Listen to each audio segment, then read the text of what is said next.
Bismillahirrahmanirrahim. Assalamualaikum warahmatullahi wabarakatuh. Alhamdulillahirabbil alamin. Wassalatu wassalamu ala asyrafil anbiya wal mursalin wa ala alihi wa sahbihi ajma'in. Amma ba'd. Saudara, di bagian awal ceramah ataupun video kita tentang Ramadan ini, kita sudah menyinggung bahwa Rasulullah Sallallahu Alaihi Wasallam mengabarkan kepada umatnya tentang bulan ini sebagai bulan yang penuh keberkahan, syahrun mubarak. Nah, lalu beliau menambahkan, pada bulan itu pintu surga terbuka lebar dan pintu neraka tertutup rapat. Masih ada tambahan dari beliau, bahwa pada bulan Ramadan juga setan-setan dibelenggu, sehingga yang dapat kita pahami adalah bahwa kemungkinan manusia tergoda untuk melakukan perbuatan jahat atau maksiat pada bulan Ramadan itu kecil, karena setannya dibelenggu.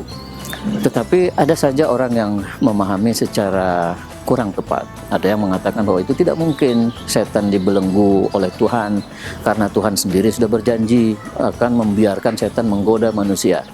Jadi kalau Allah membelenggu, Allah menyalahi janjinya sendiri. Oke, kita anggap benar Allah menyalahi janji.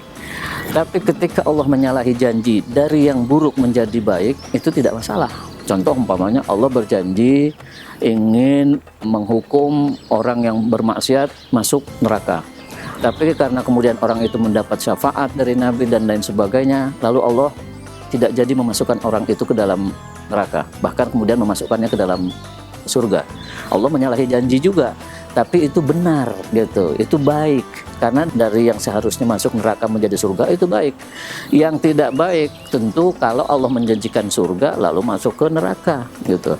Nah, apalagi kedua, kalau kita lihat Allah Maha Kuasa, Allah berhak melakukan apa saja dan kita tidak bisa mengatakan mengapa Allah melakukan ini. Nah, berikutnya yang disampaikan tadi, yang menyampaikan bahwa para setan itu dibelenggu, itu Nabi. Nabi sendiri utusan Allah dan tidak pernah bohong menyampaikan hal-hal dari Allah, sehingga kita sebagai umat mempercayainya itu. Pertanyaan berikutnya, kalau setan dibelenggu, kenapa masih ada orang berbuat maksiat pada bulan Ramadan? Ini juga dapat kita jawab bahwa manusia sendiri sebelum diganggu oleh setan, itu di dalam dirinya sudah ada dua potensi. Satu potensi bertakwa, satu potensi untuk berbuat maksiat. Nah, berarti manusia-manusia yang masih suka berbuat maksiat atau berbuat jahat pada bulan Ramadan, sangat mungkin potensi takwanya itu terkalahkan oleh potensi maksiatnya dan yang ada dalam diri dia. Kita tidak perlu menyalahkan setan, tapi menyalahkan diri kita sendiri. Mengapa dalam bulan Ramadan yang Allah sudah berikan banyak kemudahan, tapi kita masih tidak memanfaatkannya, kita malah melakukan maksiat?